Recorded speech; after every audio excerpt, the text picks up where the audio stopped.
Good afternoon, everyone. I'm Hongyu. This is Jianyi. We're very excited to talk to you about the paper DASS, combining dynamic and static scheduling in HLS. And without further ado, let's start with an example. So we write high-performance optimized code on a daily basis, right? And this is one of the examples. So in this case, I want to, do an order product between two vectors, A and B. And to avoid bringing B into memory every time I visit the linear loop, I decide to do a telling. I choose the tell size and I do one tell in this case. And so in this case, the code is pretty static, right? I'm confident that present-day compilers, most of them could do a better job, a good job in terms of pipelining and optimizing my code. And in this case also, the size of B is divisible, perfectly divisible by the tell size, whatever tell size I choose, just like the real world, right? Well, probably not. Maybe I want to handle some edge cases, right? In this case, I want to handle the right boundary tells in the case that the size of B is not divisible by the tell size, right? So in this case, I injected a control logic, right? So, and most cases in our programs will be a mixture of both kind of constant part and the variable part, which is the control flow. And please stop me whenever you have questions. Yeah. So yeah, now I'd like to just flash through some points that we've learned specifically about static scheduling, SS, and dynamic scheduling. And for static scheduling, we're making decisions at compile time, right? We'll have Udo's top time at hand, and we can do all kinds of tricks and algorithms we learned to optimize for resources or time constraints, for example. And so what we get is we have better resource sharing, right? And less area overhead, and typically we have a higher operating frequency. But when it comes to control flow or variable latencies, for example, memory accesses, it has to assume worst case scenario, which is that it has to accommodate for the worst case and the throughput goes down the drain. And this is where the dynamic scheduling comes to the rescue, right? We make decisions at runtime, we leverage the information available at runtime. So in this case, we can use the data flow circuitry, right, to tighten our loops, to tighten our pipeline, and to increase our throughput. But this is not free, right? So because we have the joins, merges, and forks, and those kind of components, so we get a large area, and maybe our critical path could be longer, so the frequency could be lower. Everything clear? Okay. So let's revisit the previous example. Right? In this case, I might want to schedule the blue part with the dynamic scheduling, right? And with the static scheduling. For the green part, I want the dynamic scheduling, right? So I want to combine the best of the both worlds, and also I want to enable memory sharing between the two parts because they are likely to work on similar memory areas. In this case, the same arrays. So this raises the question, right? How can we leverage both DS and SS for HLS scheduling? And to answer this question, we need to solve two challenges, namely how we can integrate SS parts into the DS parts, and how we can enable memory sharing between the two. Okay? And the main contributions of this paper correspond to the two solutions. First is the methodology for combining these two circuits, and secondly, enabling memory sharing. And I will talk about the first part, the methodology of integrating those two circuits, and Adi will take over talking about the second part, memory sharing. Okay. Challenge one. So for the first challenge, as we have known that for those data flow components, they are communicating with each other via handshake signals, right? Why? Because they need to handle back pressure. We can't predict data availability at runtime ahead of time. So in this case, for example, this works. Yes. So in this case, the DS circuit, for example, wants to take data, an income data from a DS predecessor, and when the DS predecessor has data available, it will just raise the p-value to be high. And it waits for the circuit to issue ready, right? And when both the p-value and ready is high, this is a valid handshake signal, right? Data will be passed in. And similarly, when there is data available in the DASS circuit, it will raise the valid signal in this case, and it will wait for the ready signal from its successor, right? And upon valid handshake, the data will pass through the DASS successor. But if we directly plug in the SF circuits into this kind of dynamically scheduled circuitry, it's not doable because the interface is not compatible. That's the first thing. Secondly, it can't handle the back pressure either from itself, right, or from the successor. For example, it can't back pressure the predecessor when it's overwhelmed by its data, or it can't handle the back pressure from the successor when the successor is overwhelmed by its data. And the CE is the clock enable signal. And also the third problem is that data could be invalid, right? Because the SS circuit is always spinning whenever, regardless of whether the data is valid or gibberish. So, so we need a way to identify good data and bad ones. So the solution proposed by the authors is an efficient wrapper around the SS circuit. So this is the figure I taken directly from the paper. In the middle is the statically scheduled component, and all its signals have the prefix AP.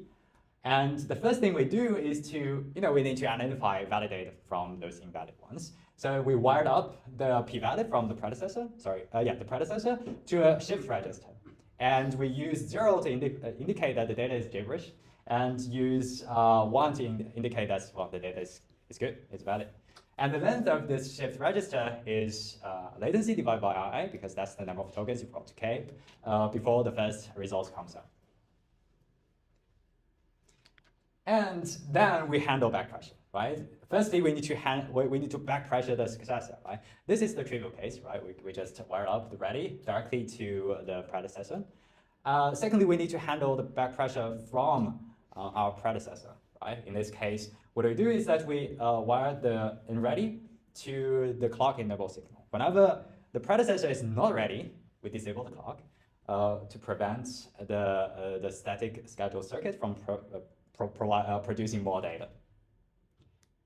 And in case of multiple input and outputs, what we do is that we provide a set of interface, the set of interface signals to each of them. And specifically, we use joins for synchronization of inputs, and we monitor the unready. So any unready signal can disable the circuit from producing more data. Okay. So yeah, now I will hand over to Adi. We'll talk about the memory access. Right. So that was fantastic. Thank you, Hongyu. Thanks. What's the challenge here? What are we trying to solve? If you take a look, we are trying to combine static scheduled circuit with a dynamic scheduled circuit. Now, Lana taught us in class, a dynamic scheduled circuit has no clock. So you have a circuit that is clockless, now talking with a circuit that is clocked, and both of them are trying to access memory at the same time. Things are going to blow up. So what is the observation that we can use to solve this?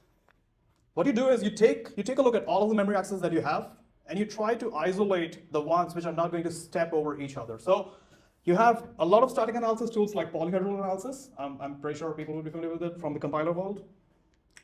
And you find out provably independent memory accesses from the SS function. Once you identify those accesses, you forward them directly to the block RAM. You take off a chunk of this stepping over each other's foot, and then you try to figure out how to handle the rest.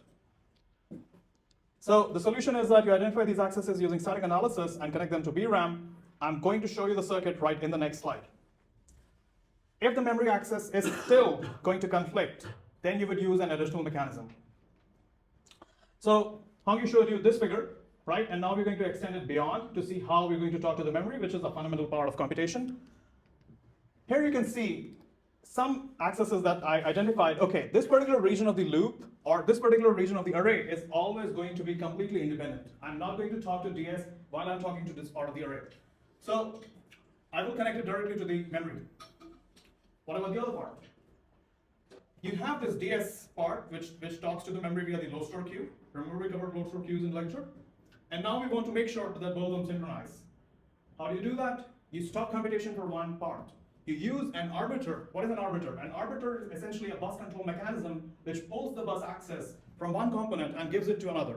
An arbiter is very commonly used in many coherence mechanisms. For example, if you would like to refresh cache coherence, they use arbiters.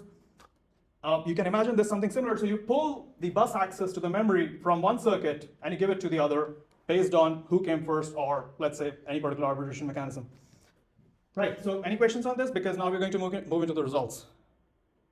All right, Hongyu did a great job, so let's keep going.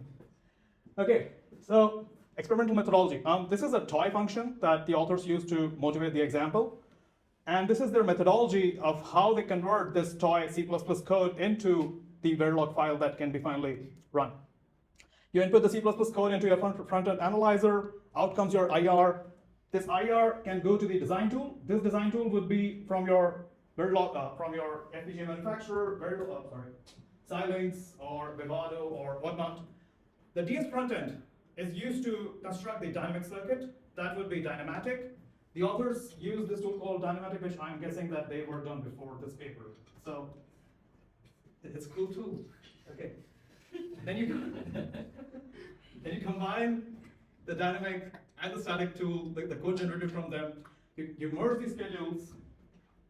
What do we mean by merge? You put those wrappers, the wrapper for memory accesses, the wrapper for synchronization, and then you emit the final Verilog.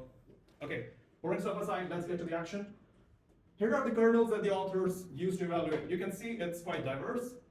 You have matrix multiplication, histogram, tanh calculation. Don't be confused by tanh. Think of this as a bunch of multiplications. You have binary neural networks, bubble sort. It's a bunch of interesting workloads. We have some edge cases there. We'll take a look. Okay, it's a beautiful graph. How do you read this graph? Take a look at the start of the arrows. The start of the arrow is the baseline, okay? And the end of the arrow is where the authors end up. If you take a look at the y-axis is the area, the x-axis is the performance. So essentially, you want to be as close as possible to the origin, okay? Your arrows should curve inwards. And that's what the authors show us, right? Almost all of your kernels have huge area and performance improvements, except for a few edge cases that we'll go into in 5 minutes if you're not in a hurry. Okay, so across the benchmark, we have 1.63x reduction in LUTs, 2.45x reduction in DSPs, 2.1x reduction in registers, and approximately 1.5x lower log clock time. These are fantastic results, right? Let's keep going. Any questions? Okay. So if you take a look here, this is not as I skipped out one thing here. You see these three arrows, they're 11 ABC. What does this ABC mean? Now, if you've done any HLS programming, you would know that your input data distribution significantly affects your final performance. If you have crazy input distributions, you're not going to be able to optimize your code. Here we see the impact of those input distributions. I'm going to expand the toy example that we saw earlier. Now this is a full-fledged code to illustrate what we're talking about. You have this function that you're trying to program in HLS, and this function calls g of d, right? This g of d is defined here. And you can see it performs a bunch of multiplications and additions. Now, what do I mean by input distribution? The input distribution means the value of d, right? A distribution of the possible values of d. Here you can see one example can be 1 minus 1, 1 minus 1. This is, I would say, uniform distribution, almost uniform distribution. But, right, so you get the point that this distribution is going to affect if your function g would be called or not. Why is it going to affect? Because if d is more than 0, only then I'll call g, otherwise I don't care, right? So this if condition is going to make your life worse if you want this code to be extremely good. Let's take a look at what it means using actual pictures. This is the naive code that is emitted by the SS scheduling. This is the G function. You can see here, because SS cannot predict if what path the if will take, the SS will always schedule it. It will schedule for worst case. It will try to optimize for resources, and that's why SS does not perform as well as DS. this is the graph that the authors obtained. You can clearly see here that they managed to optimize the call of this G function to this point. They managed to skip this redundant execution because they knew that the if path will not be taken. Is this clear? Because you guys seem a bit lost. Perfect. You know, I don't want to do a shabby job, you know, so. Okay, so let's take a look at some deeper, anything? Sure, yeah, I mean, it's beautiful, let's take a look. Okay, so, looks a bit complex, let's delve into it. Once again, we have the same y-axis and the x-axis, area and performance. You want it to be as close as possible to the origin. What is eta? I don't know how to pronounce it, eta. Please pronounce it. Oh, yeah, we have the original, like, he's the authority on this. Right, so eta represents the fraction of the inputs that are more than 0, okay? So if you have eta is equal to 0, it means all of your inputs are less than 0 and your if will not be taken. If your eta is equal to 1, all of your inputs are more than 0 and the if will always be taken. And now we can see how the author's solution sweeps across different values of eta. So we can see that we have these elbow-like inflection points. This is the blue line is the SS scheduling, the red points are the DS scheduling for these different distributions. And the point that I'm trying to make here, the key takeaway from this beautiful graph is as you increase the input distribution, your performance worsens. So key takeaway for this paper, your performance is strongly dependent on the input data distribution. You want your distribution to be as good as possible in your favor. We'll see one more good takeaway from this. Okay, I guess we're running a bit short on time. I'll speed this up a bit. I want to quickly show you some anomalies on where this idea would not work. So one anomaly is in this kernel called bubble sort. Bubble sort, very trivial kernel, almost all of us have seen it at some point in life. This is a swap function. It swaps two values, I and j. Now, I and j, you can clearly see, are not independent. Each iteration, if you remember the array, I'm going to swap this particular set of values in one iteration and the adjacent values in the next iteration. And you can see, because they're adjacent, they're going to share one value. And that's going to kill your pipeline because you have an intra-iteration dependence. Because of that dependence, DASS cannot schedule it. So it ends up having terrible performance compared to both of them. That's why you see these data points in which DASS actually worsens your performance for a kernel, which would have performed much better with just simple static scheduling. So okay, I'll keep that takeaway for later. Let's sum it up. Strengths. It's an interesting idea, you know? You have significant performance and area improvements because you're being smart about your programming, about the code you're emitting, and about the resources that you're using on the FPGA. The idea exposes some work on doing more optimization. What do I mean by more optimization? If you take a look at this graph, does this remind you of something? Does this shape remind you of something? It looks like a Pareto curve, right? So what you have found is that there exists a sort of trade-off between how much of my code I'm going to execute as dynamic scheduling and how much of my code I'm going to execute as static scheduling. And between these trade-offs, there would be a Pareto. There's almost always a Pareto when it comes to trade-offs. So this idea exposes a very interesting optimization that we can look into further in determining Pareto fronts for how much code we want to be dynamic and we want to be static. Okay, weaknesses. Say what you will, the results are extremely dependent on how you pick your inputs, what kernels you pick, how much part of those kernels you optimize. So the results of this idea are strongly dependent on how smart your programmer is. Programmers are expensive, okay? It can be impractical, you know, your programmer might have to go home at the end of the day, he can't spend all day looking for hotspots in the code. And you can have suboptimal constraints which can worsen your performance. The paper treats SS parts as black boxes in the DS schedule. And this can introduce unnecessary stalls in the pipeline. You always have to wait for the DS to fire. You cannot, SS does not care about the input availability. Remember, SS is on the clock. Clock says yes, you fire. DS has to wait for the inputs to be available. So this is one thing that it takes the worst off from both. Like your SS cannot fire because your DS inputs are not available. And finally, the benefits of this proposal are proportional to the area requirement of the component. What do I mean by this? This is a heavy, complex statement. Fundamentally, the part of the code that you're approximating has to have a large cost. If the part of the code that you're replacing with something else has a very low cost, Amdahl's law is going to kick in, and you will not see the performance improvements that you want. So your performance improvements are directly proportional to the cost of the component that you replace. Okay? And at some point, if you replace very trivial components, the overheads, remember those wrappers, those queuings, all of that scheduling, that overhead is going to outweigh the benefits that you see. So once again, your programmers must be very smart, and smart programmers are very expensive. Right, that brings me to an end. This is fodder to fire at me. Go for it.